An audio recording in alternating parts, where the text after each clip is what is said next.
Hey guys, and welcome to episode 184 of the OCDstories.com podcast. Now in this episode I interview Dr. Amy Mariaskin, and in this episode we specifically address the OCD theme of gender identity, or sometimes called transgender OCD. Amy has experience working with both the transgender population and she's an OCD therapist, so she works with people with OCD. So she could come at this with a unique and interesting perspective. So I hope if this is something that affects you, I hope you find it useful. And as always, OCD is OCD, so the stuff Amy shares and talks about, I'm sure you can relate to it with your own themes that are bothering you at this time. But first we talk about her kind of anxiety story and her therapy story. I ask her, what's the story behind her clinic's logo, which is a staircase. That's an interesting one. And then first off, she explains the terms that she's going to be using around gender fluid, non-binary, etc. Then I ask her what are some of the obsessions and compulsions around this theme, what some of the example exposures look like for this theme. She offers her words of hope, self-compassion, and much, much more. Hopefully we've done this topic and this theme well, and hopefully you find it useful. And thank you as always for following the podcast. I deeply appreciate it, and thank you to Amy. So without further ado, here she is. On the podcast today, I'm joined by Dr. Amy Mariaskin. Amy is a licensed clinical psychologist and director at the National OCD and Anxiety Treatment Center. Welcome to the show. Thanks so much for having me. It's good to have you on. So, as you know, I always get people's either their OCD story or their, in this case, therapy story. So it'd be good to as much detail as you want. Yeah, no, I appreciate that. And I definitely thought about how I was going to answer this question, because I think there are a few different ways that I could. But if I'm being 100% honest kind of about why I do what I do, I would say that my story kind of starts in the mid-'80s, 1980s. I'm on the school bus coming home from Colfax Elementary School in Pittsburgh, Pennsylvania, and 2 seats behind me is Lenny P., who, as a kid, gets off at my bus stop. But before we get there, he stands up and he pitches forward and just lets loose the nastiest stream of vomit that I have seen. I mean, it's like partially digested peas and who knows what else. And I'm kind of looking around, and the other kids on the school bus are, they're laughing, they're kind of holding their noses, they're teasing him. And I, on the other hand, am panicking. My heart rate goes up. My brain starts saying, don't breathe. You'll get it inside of you if you breathe. What if it got on the sleeve of your sweatshirt? And I remember this sweatshirt. I wore it like every year for school pictures. It was my favorite. It was this pink sweatshirt with this sweet teal, like 80s style design on it. And we get to the bus stop and I just run out. I run out and I go to, I was staying kind of at a babysitter's house because my parents worked. And the babysitter, opens the door, and I'm just like all snot and tears and feeling terrible. And so she sits me down and she makes me Nesquik, the little chocolatey drink. And I refuse to drink it, which is very out of character. And she just, leans forward and she says, "What happened?" And mind you, I'm 7 or 8 years old, and I'm thinking back to the other kids on the bus, and I'm thinking back to their reactions, and nobody else was crying. Nobody else seemed to be panicking. So in that moment, I made the decision to tell her nothing's wrong. And, to be that young a kid and to be so ashamed of my symptoms and so embarrassed, that's essentially something that I continued to do, which is to not really talk about symptoms for over a decade. Knowing now that I had OCD symptoms, I had anxiety symptoms, I had what I now know to be compulsions. That sweatshirt, I just buried it in the back of my closet and told my parents, I don't know where it went. And it was I was one of those like nerdy kids who was like, I'm wearing the same thing every day to school because it's my favorite. And I think why I do what I do now is because if you can have that tremendous amount of self-stigmatization at the age of 7 or 8, then we have a lot of work to do to kind of make OCD and anxiety, things that we can talk about and be open about and seek treatment about. So I would say that's really why my heart is in this. I've also, I've had the benefit of great training and great mentors, but without the personal experience, I don't think any of this would have stuck. Yeah. No, thank you for explaining that. And I'm sure you probably don't want to go into your story too much. Being a clinician, you obviously have to be somewhat reserved.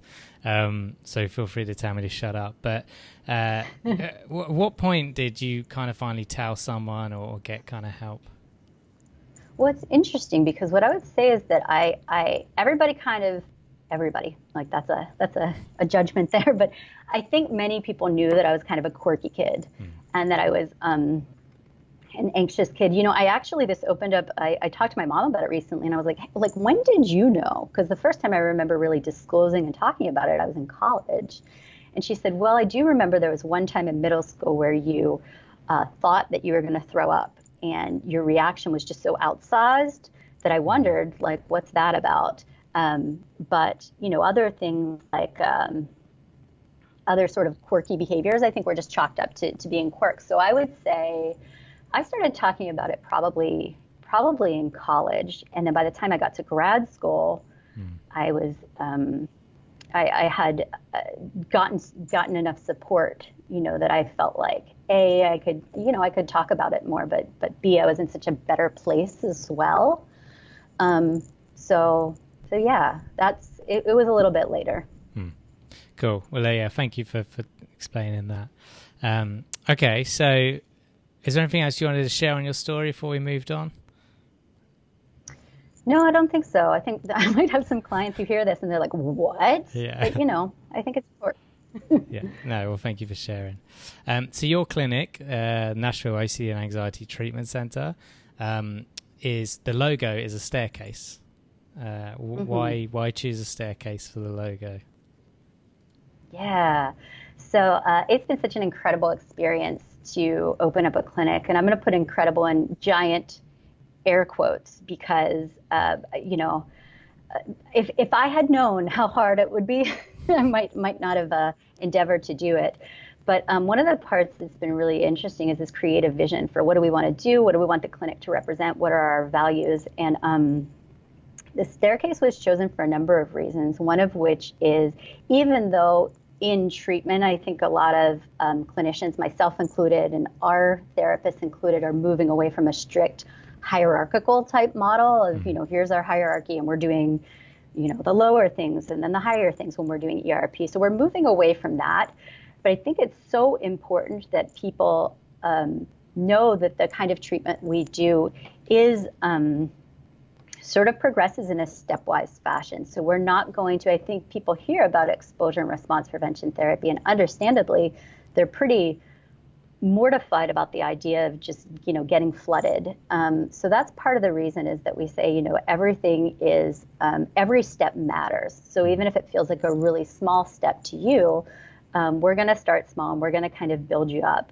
And then when you get to the top of your treatment staircase or whatever it is, you sort of have this new vantage point with which to look at your life and to look at your decisions. So I like it both from the perspective of we're going to start small, we're going to kind of build you up, we're going to go at your pace, and then what a wonderful reward when you get to the top. It will be just like this beautiful vista. You'll be able to see, hey, here are my values, I'm living by my values, and just get that clarity. So, it's interesting because I heard about businesses doing these things and they're like, this is what our logo represents. And I'm always like, well, that's corny. Who really thinks about that? And then I did for like hours. Yeah.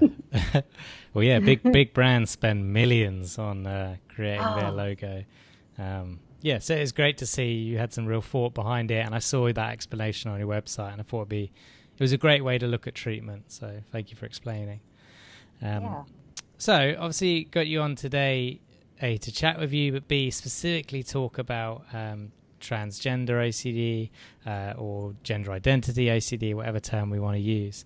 Because as you were telling me before the show, you've got experience in kind of both fields, working with the trans community and also the OCD community with worries of being trans. So yeah, I guess before we start, just be good to define some terms around transgender issues. Yeah, absolutely. Yeah, I think it's really helpful, and to have that common vocabulary is helpful.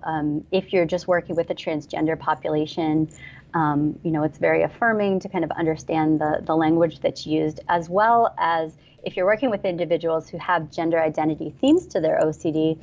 As you know, many people with OCD have done copious amounts of research around their themes. Obviously, like, that's compulsive a lot of the time, but they're also going to know these terms. And so I think it's kind of helpful from both perspectives. You'll hear me referring to cisgender, and cisgender, which is spelled CIS gender, is people for whom their gender identity matches the gender they were assigned at birth. And the reason I say gender assigned at birth, as opposed to, like your sexual characteristics or chromosomes or anything like that, is there are a subset of individuals who are born with either some sex characteristics of both sexes. They're intersex individuals. There are people who have chromosomally are not XX or XY. There are certain syndromes. So that's a really nice way to kind of clarify that. So cisgender, like I was born, was assigned female at birth, and I continue to identify as female, so I'm cisgender. Yeah. We sort of think of this as like the default, just because it's like the majority of people at this point. And so in contrast with that, transgender means any individual for whom their gender identity differs from the gender that they were assigned at birth. And this can manifest in a number of different ways. You can have folks who are male to female, so they're assigned male at birth and then choose to transition to female. You can have female to male. And then you can also have people who are gender fluid, which you can sort of see as I'm talking about it, probably why that might be a theme that OCD would want to latch onto, right? Like a lot of ambiguity. But these are individuals who see gender as a fluid construct, and maybe they're somewhere in the middle, maybe they're kind of figuring it out. And then there's non-binary individuals who identify as neither male nor female. And so both the folks who do male to female, female to male, as well as non-binary and fluid, they're all going to fall under that transgender umbrella. So there's a lot of variability there as well. Yeah. Cool. No, thank you for explaining that. Yeah, I mean, correct me if I'm wrong, but to me, the topic of trans, or the issue of trans, however we want to describe it, it seems like it's popped out of nowhere. But like when I was reflecting on this, I do remember the odd appearance of a trans character in, say, one of our sitcoms or soap operas here in the UK, like, 15 years ago, I remember one.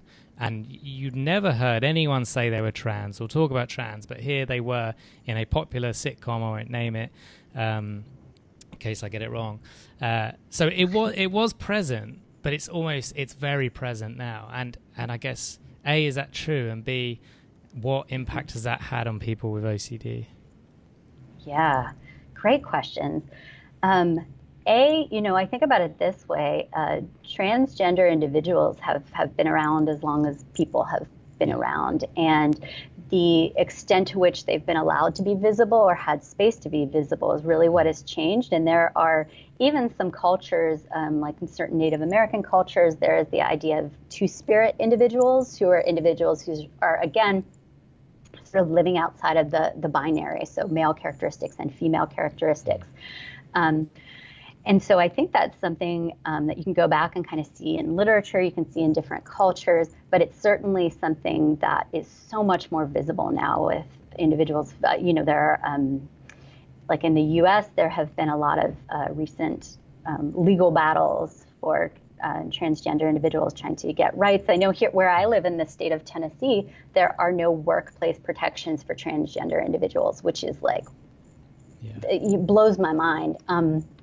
So although there's increased visibility, and I think increased advocacy and awareness, et cetera, I think there's still a lot to be done. And I would say, I always think of OCD as being relatively opportunistic. Yeah. It's a little bit like a sponge, and it's going to, suck up kind of whatever is there. When the symptoms come online, what is there? And if something like this is kind of in our cultural ether, where we're hearing a lot, we're seeing more trans actors and actresses and individuals in media, then I think it's all fodder for OCD. And in particular, because of, like I said before, I think that there are a few reasons why this might be appealing to OCD.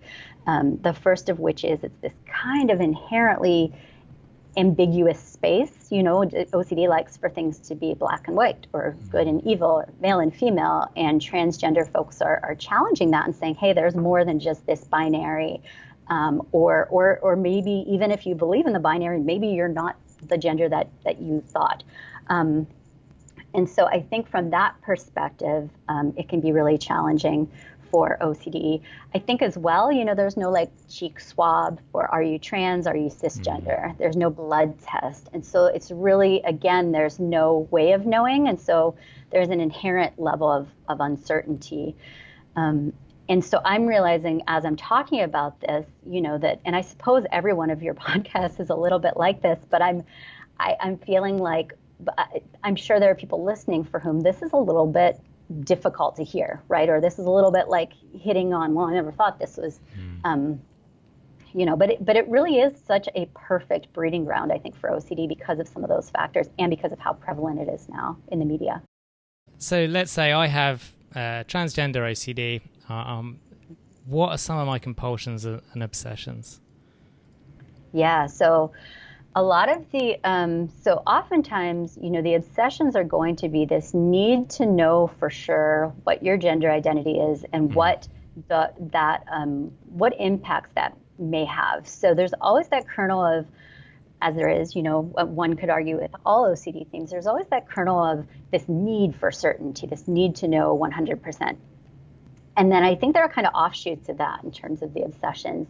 You can have an offshoot about, I worked with a young man who was really worried about authenticity, which you also see with sexual orientation OCD, this idea of like, well, if I am, and he is, cisgender, and if I am trans, then I've been living an inauthentic life. And what does that mean? You'll have other people who are worried about if I'm trans, then how's that going to impact my my relationships? Will I be socially shunned, et cetera? Yeah. And then a lot of the kind of compulsions that you'll see will be things like mental reviewing of past behavior. So a lot of times people will say things like, well, when I was little, a parent said that one time, they caught me dressing up in my sister's clothes, if you're a guy, or so that kind of mental reviewing, I was a tomboy, or, I'm kind of more, I'm into sports more than other girls, things like that. And so just like compulsively reviewing that, and, the reassurance that goes along with that as well. I think too, comparisons to others. So like, am I feminine enough? So let's say I'm in a group of women and I myself have a thought, hey, that you might be trans. I might start to, we'll see people kind of looking at their body posture vis-a-vis other people, or their inflection, things like that. So those are some of the compulsions. And then, in terms of avoidance of anything that has to do with gender identity. So avoiding, watching movies that will have trans themes, or I suppose, part of the reason, again, like you said, we could call it trans OCD or gender identity OCD. And I sort of default to gender identity OCD because although I haven't yet seen a trans person with OCD who's worried about, well, what if I am cis? Yeah. Cisgender, I think it could go either way. Anyway, but yeah, so a lot of the kind of isolation and avoidance and things like that, or I can't be around folks who remind me that, of androgyny or things like that. Yeah.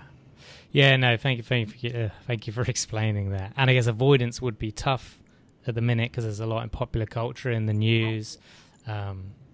Yeah. Okay, so what are some of like the exposures you've done with some of your clients that have these concerns and worries?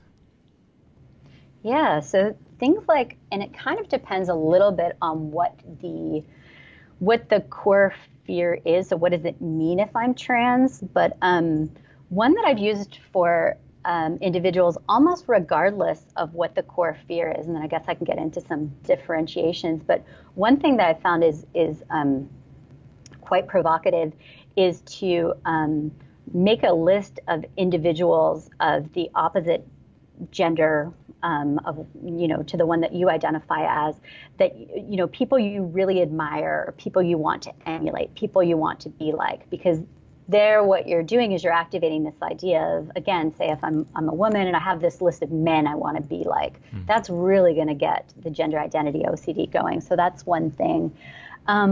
Sometimes there's like avoided clothing, so clothing that might look too androgynous. So sometimes it's about wearing clothing, and oftentimes, for these people, it's like, well, I never thought twice about wearing this until my brain started telling me, like, I could be trans. Certainly engaging with media, like you said, you can't avoid it. So reading stories. Now, again, you want to be careful if somebody's reading like coming out stories about trans individuals and they're sort of looking for reassurance or comparing, like, does this sound like me? We want to avoid that, but that certainly could be an exposure. There are lots of movies that portray trans individuals, or they're trans actors and actresses. So like Boys Don't Cry is a movie that has a trans female to male trans character, and then The Danish Girl is one, male to female, and then there are certain actors and actresses, Laverne Cox, who's in Orange is the New Black, which we've done a lot of exposures with that. And then I think too, if there are worries about kind of like social stigma, which again, I mean, that's valid to some extent, right? But if somebody's really worried about, how am I going to be perceived, then we had a teenager here who had these worries. And one of the things that she would do was we have like a little trans flag, like pride necklace, and she would walk around the office building with that as an exposure. So those are just, a few. Yeah, no, I like that. And again, I guess it's like any exposures. It's getting creative with it, right? So we could be going to a pride march with wearing "I support trans rights" or whatever it is T-shirt on. Obviously, if that's a 9 or a 10, maybe don't start there. But right. Yeah. Okay. No, that's interesting. Thank you. And to, I guess, I don't want to say use the word reassure people, but I'm going to use it to reassure people. The effectiveness of exposures or ERP on transgender OCD or gender identity OCD is as effective as any other type of OCD. Is that fair to say? Yeah, it's fair to say. It's like we all say until we're blue in the face. My clients like roll their eyes at this point where I'm like, it's the content doesn't matter. It's the same thing in a different outfit. And they're like, I know this one is compelling in this moment. So it's basically the same. It's the same sort of process. And in terms of things that can make it a little bit more difficult, I would say, it's like anything else. If there is that willingness to trust in the process, even though the feared outcome might feel different this time, or might feel scary, or there might even be some kind of like moral or religious things kind of caught up in there. Goodness, I mean, that's really hard work, and that is what we would encourage clients to do to come out on the other side, and no pun intended with come out. Yeah, so that's a good point on the pun. Have you seen any of your clients, let's say they, as far as you know, are cisgender and they are heterosexual, let's use that, and they've got trans OCD, but they've also got sexual orientation OCD, so they're worrying about being homosexual. Have you seen the two combined? I haven't, actually. I haven't seen the two combined, but what I will say is that I have worked with individuals who have the gender identity OCD themes, who are both straight clients and gay, lesbian, bisexual clients. So it's, which I know is not that was not the question. I'm not equating the two, but I guess I'm saying that there is diversity. I haven't seen them together. And I don't know that they would have a propensity to hang together any more than any other two, kinds of themes. But I will say that in the smallish sample that I've seen, it doesn't discriminate with respect to, like, if you're already a member of the LGBTQ community, you're not sort of immune to having these types of themes. Yeah. Yeah, no, absolutely. Okay, no, thank you. That's interesting. So I was doing some research for this episode. I noticed in one of the charity forums on a thread talking about transgender OCD, one of the people in it said, I've paraphrased it here. Where is it? Oh, that was it. They're currently in therapy. This was a few years ago, but at the time they were currently in therapy. But they weren't doing exposures for fear that if the exposures didn't work and kind of remove the OCD and anxiety, if they didn't work, it means it wasn't OCD and in fact they are trans. So they've not even started exposures for fear that it might prove. I guess, how would you work with that? Well, that's a great question, and I feel for them because, I think we've come to kind of, in our clinic here and the people that I supervise, we kind of call that the second layer. It's like sometimes OCD has layer upon layer upon layer, and sometimes the worry is, and that particular worry, what if it's not OCD and it's the real thing? Again, I think I see, quote unquote, the real thing. I see that. And, I see that a lot with harm OCD as well. People who are like, well, I would do this, but then we're really going to, if it doesn't work, we're really going to get to the core of it. And I'm a murderer, which is kind of the point too. We're like, okay, well, but we're going to, we'll see either way. It's about kind of jumping into the uncertainty. So I would say to that individual, that this is another way that your OCD is just trying to throw up a roadblock to prevent you from getting treatment. And so as hard as it is to trust in the process, particularly if this theme seems scarier than some other ones, it is about being willing to take that risk to get there. And perhaps, if this were a client of mine and they had other symptoms that they wanted to work on first, I would be completely amenable to that, because I think once you've seen, I don't know if they've ever had treatment before, but once you've kind of seen how exposure works, sometimes that can be, even though it feels like you're sort of shoehorning a difficult theme in and it doesn't quite fit, what if this is the time that it's not OCD? Sometimes if you've at least had some success, that can be a jumping off point, if that makes sense. Yeah. So if they also had sort of contamination fears, you may start there. Is that fair to say? And yeah, it is. And then, and again, I realize in some senses is that sort of fostering avoidance of that theme. Well, sure, but I think it's also empowering the individual to be able to say, like, I'm scared to work on this just yet. And again, so I said, we don't necessarily have a strict hierarchy, but I think that part of the way that in this really difficult therapy that a therapist can show a client, how much respect we have for them, is to have those kinds of conversations and say, hey, look, my expectation for you is that I want you to completely, address all of your symptom areas eventually. So we'll get there, but I do want you to feel like you're in the driver's seat as we're moving toward it. So I think that I feel like I'm a little bit off topic, but that's kind of one of my gripes with some practitioners of ERP, very few, but I think there's a way in which exposures can be sort of dealt out in a heavy-handed way, where it's like, nope, this is your assignment right now, and it feels less collaborative. And I think that really, unfortunately, turns people off to the treatment. Yeah, fair point. Okay, so let's say one of the listeners feels that they may have transgender OCD or gender identity OCD, but obviously they're not sure, hence the nature of OCD. What happens if it actually is? I guess what would you say to someone? Let's say, it's the conference this week. They've come up to you. They've said this. What would you say to them in terms of like next steps? Yeah. Well, I would say if they're not in therapy, then, go get there, get there as soon as possible. And I would say that I would want for them to cultivate a willingness to explore that topic further with their therapist. I would refrain from saying, well, let's find out if it is or if it isn't, because that's compulsive as well, right? Like part of this is, well, let's do the exposures.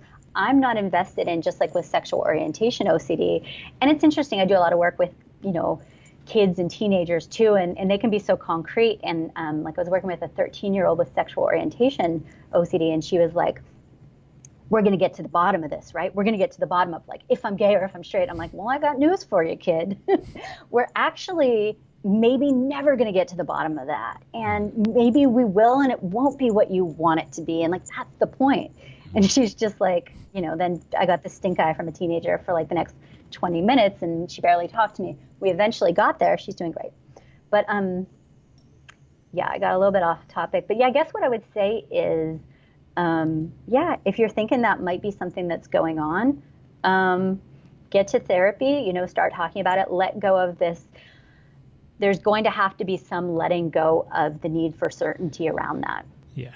Right. Like that's the paradox of the whole thing and the whole treatment. And I think for a lot of people who go through, at least in my experience, who go through treatment for gender identity, OCD, and they go through exposures, at the end, they're kind of a little bit more like, well, I'm mostly sure.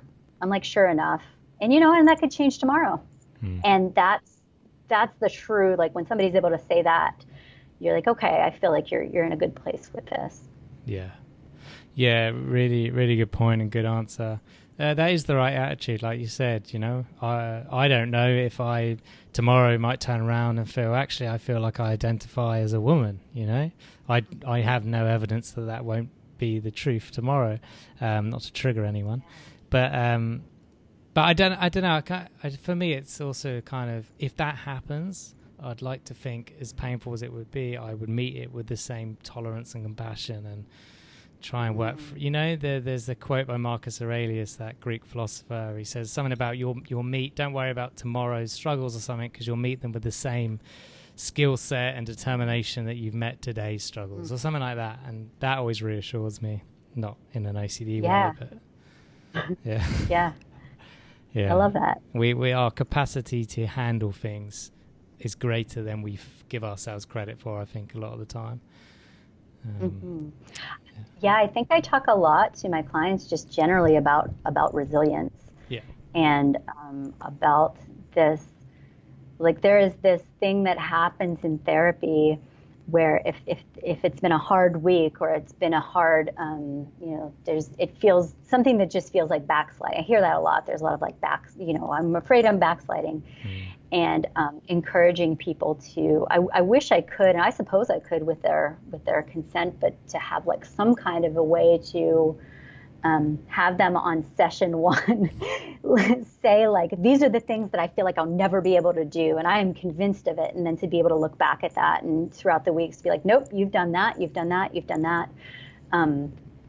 So yeah, I think OCD is one of its most insidious characteristics is not just like the obsessions and the compulsions, but the way it can kind of cut you out at the knees with like, you can't handle that, you can't do that. So I've been so into the integrating in self-compassion into work because of that. I think that's the, with what I said earlier about shame and embarrassment, it's kind of like it's attacking you on so many different fronts. So yeah. Yeah, no, thank you for explaining that. I think self-compassion is huge for everyone, but especially people with OCD. Okay, so before we move on, is there anything else you want to share or say on this form of OCD? No, I don't think so. I think I do think again that if I guess, for people who, I guess I do have something to say. Get used to that too. I always have something to say. So that's the, No, I mean, I guess when I think about it, having worked again with like the transgender population, a little, a little bit clinically. I just work mostly with OCD, so it's just people who have OCD and are also transgender. But I've done also some advocacy work in the transgender community, and I will say, there's such a difference between people with transgender individuals. The discrepancy is between their gender and either the body that they're in or the way that they're perceived. That's where the rub is. That's where the discomfort is. And so when you see it with trans OCD, it's not about that. It feels really different. So I would say as well that, because I think one question that I've gotten is like, well, but how do you know? And well, first of all, let go of the need to know. But second of all, there tends to be that, there's a real difference there in terms of somebody wanting to express who they are versus somebody being worried about the possibility of who they are. Really, brilliant point. Yeah, and it's kind of with the OCD or the trans-themed OCD, it's obviously it's all kind of what ifs, as opposed to, as you said, that actual feeling that the trans population have. It's not probably, does the what ifs not appear as much for the trans population? Is that fair to say, in how they experience it? Or is there still some kind of... there's a different feeling. And again, it feels a little, I feel like, again, as a cisgender woman being like, this is what it's like. Obviously there's that caveat of, I think there are a myriad of different experiences out there. And so I know I can't know what it's like for everyone, but I think there's that, the worries are more about kind of how will I be perceived, what will happen to my relationships. But there's this sense of like, wow, I'm not authentically living to be who, living in accordance with my gender, which does feel really different than the kind of what ifs. So there might be some what ifs, like what if people reject me, et cetera, but they tend not to be about the gender itself. Or at least there's less of that. And that makes sense. And it's my curiosity. I'm trying to learn, hopefully. Okay, cool. No, thank you for that. And hopefully that's been really helpful for some people. So you've recently been doing some awareness building using illustrations on your clinic's Instagram page. And I'll put a link to the Instagram handle in the show notes and stuff so people can check it out. But tell us kind of about that, why do it, what it's been like, the feedback, etc. Yeah, it's been really fun. I've always loved, I've always just been a creative person. And so when I was in high school, I drew comics and I was involved in something called the zine community, which is like self-published magazines, and just been really interested in that. And on the other hand, so I guess to back up, I lead treatment groups, and I had an adult OCD treatment group. And we were like, it was toward the end of the group, and I was asking the group, and they were mostly in their 20s, early 30s. And I was asking the group a little bit about like, how do you consume information, or like, how do you find out about things? And they were talking about Instagram. And I very sort of judgmentally was like, oh, well, like clinics don't get on Instagram, right? Like mental health, like what, that's not a thing.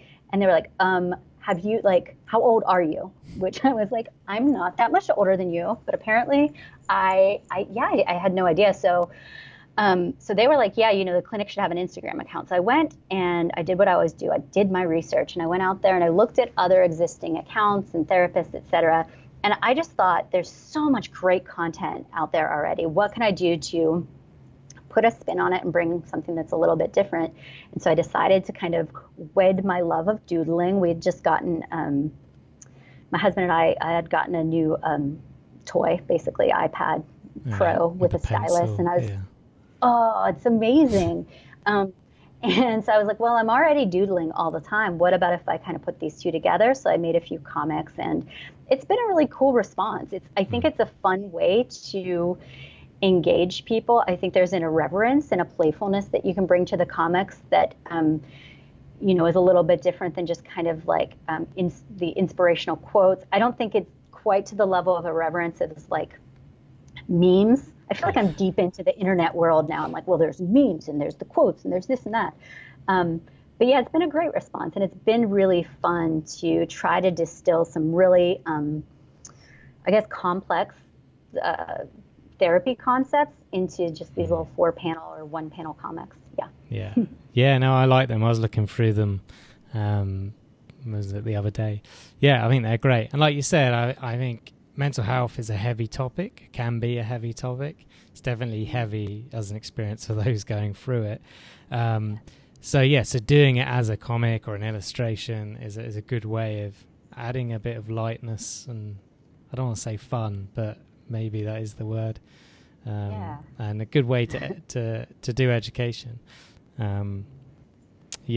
All right. Yeah, cool. Well, no, I encourage people to go check that out. There's lots on there.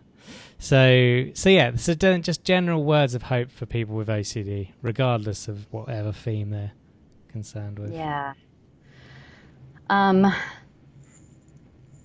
You already, if you're out there and you have OCD, think about how incredible it is that you have a portion of your brain that is allotted to either OCD worries or to management of OCD, and think about everything that you are doing despite that. Think about the fact that essentially you have these cognitive resources that have been reallocated from the things that you care about into these other things, and yet you're still getting up every day. You're still, you're going to work or you're going to school or you're not, and you're just getting out of bed, and that's still pretty incredible because there are many out there who, they have full use of their brains.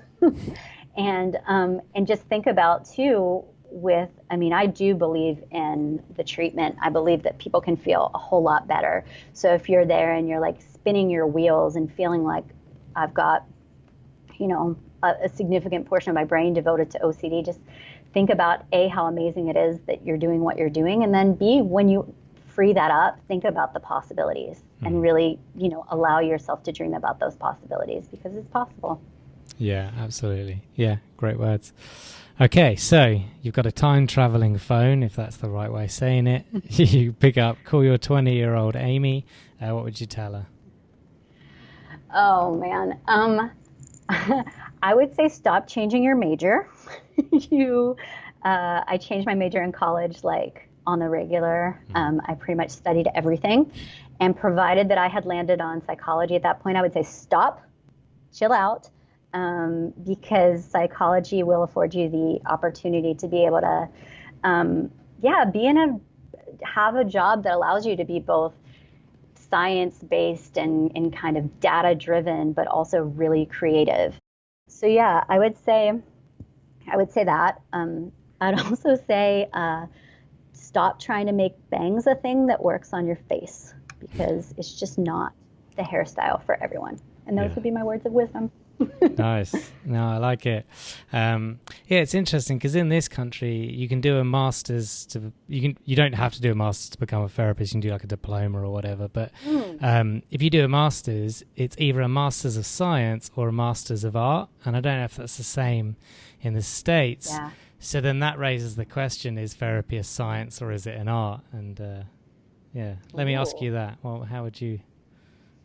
I love that question. I think therapy is both.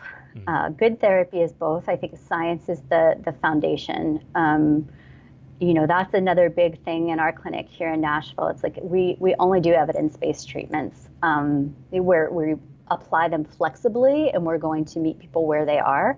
And we're going to, if one thing isn't really working, we might use some other techniques to enhance, say, a straight ERP program.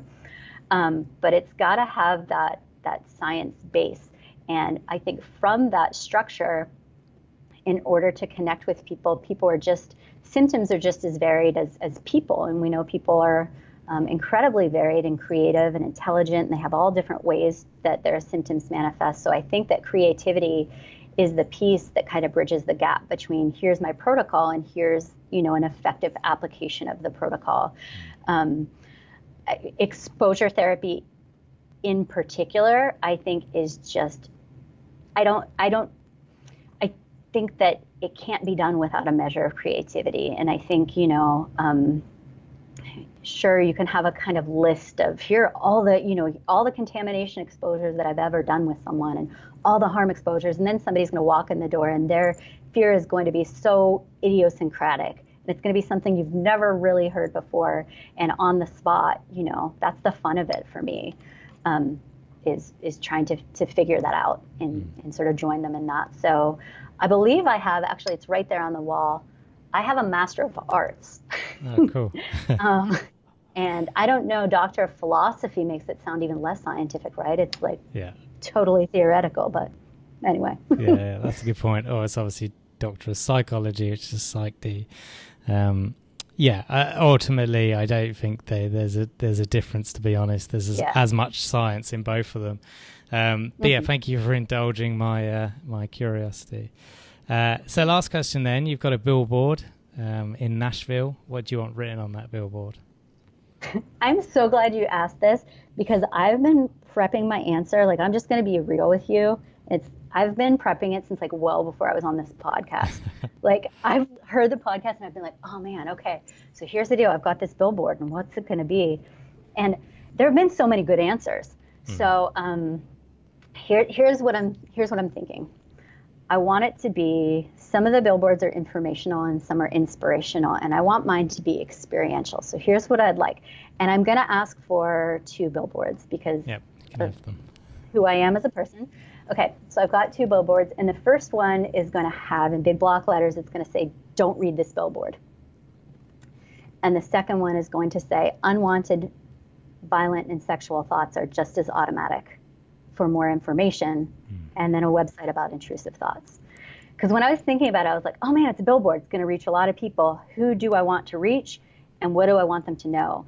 And I would say the number one thing for me is I do most of the screenings for our clinic here. So when people call and they're in that very vulnerable state, and I'm asking them about, tell me about your symptoms, and I hear that moment of hesitation, or I hear them say, I'm not really comfortable saying it, or it's so weird.